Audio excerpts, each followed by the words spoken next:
ஆண்டவர் இயேசுவின் திருநாமத்தில் 44ஆம் நாள் பெரிய வியாழன் தியானத்திற்கு அன்புடன் அழைக்கிறேன். இன்றைய நாள் நமது ஆண்டவர் இயேசுவின் இறுதி ராவிருந்தை நினைவுபடுத்துகிறது. பாஸ்கா புளிப்பில்லாத அப்ப விழா என்பது விழாக்களில் எல்லாம் பெருவிழாவாக இஸ்ரவேலரால் நினைவு கூறப்படுகிறது. காலத்துக்கு காலம் இதன் அர்த்தங்கள் மாறுபட்டாலும் எகிப்தின் அடிமைத்தனத்திலிருந்து விடுதலையான நிகழ்வை நினைவு கூறுகின்ற பெருவிழாவாக நினைவு கூறப்படுகிறது. பழையன கழிந்தன, புதியது புகுந்தன என்று கருத்துப்பட்ட புளிப்பில்லா அப்பம் செய்து உண்டனர். எகிப்தின் அடிமைத்தனத்தில் கடவுள் எம் இயலாமையை நோக்கினார், எம் அவல குரலை கேட்டார். மரித்த நிலையில் எழுப்பப்பட்ட இயலாமையின் குரல் கடவுளை எட்டியது என்பதன் அடையாளம் விடுதலை. இதனால் ஏற்பட்ட புதிய வாழ்வு விடுதலையின் வாழ்வு.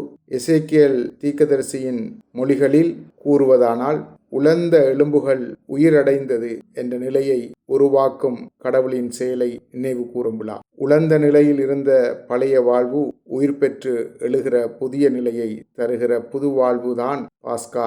இதை நினைவு கூறுகின்ற நாள் இந்நாள். பாஸ்கா புதிய உடன்படிக்கையின் இரத்தம்.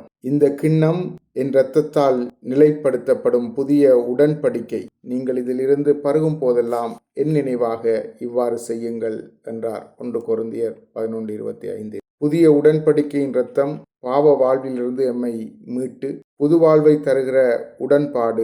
இதுதான் இயேசுவின் திருவிருந்து. இன்று நாம் இதை நினைவு கூறுகின்ற போது இயேசு எம்முடன் செய்து கொண்ட உடன்படிக்கையை நினைவு கூறவும், அவரின் வருகை வரை அவ்வுடன்படிக்கையில் நிலைத்து நிற்கவும் அழைக்கப்படுகிறோம். அவர் எமக்கு தரும் புது வாழ்வை நினைந்து இன்று உடன்படிக்கையில் எம்மை நாம் புதுப்பிப்போம். புது வாழ்வின் அடையாளமான திருவிருந்தில் பங்கேற்போம்.